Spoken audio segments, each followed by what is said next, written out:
نے ابھی کہا تھا جنرل پرویز مشرف کا کیا انلائٹنڈمنٹ، انلائٹنڈ ماڈریشن، یہ آپ نے جنرل پرویز مشرف کے کہا؟ جی میرے پاس ڈاکومنٹ پڑے ہوئے ہیں۔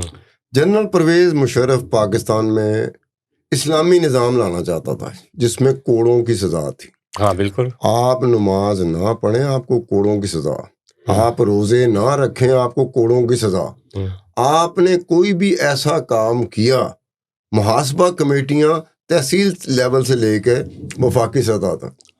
یہ تھا جنرل پرویز مشرف کا پلان، میرا نہیں تھا۔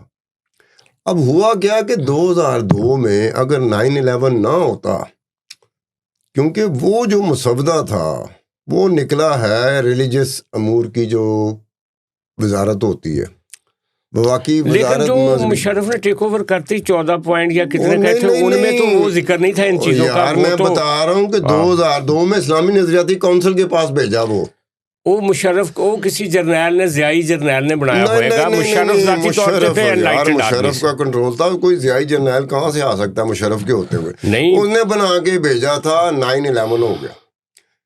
اگر 9/11 نہ ہوتا تو شاید وہ اسلامی نظریاتی کونسل کو جو گیا تھا نا مسودہ۔ اچھا، ویسے یہ نئی بات آپ کر رہے ہیں، کیونکہ جنرل مشرف تو میں خود جنرل مشرف کے بارے میں تو حمید گل کہتے تھے کہ یہ اتا ترک بننا چاہتا ہے۔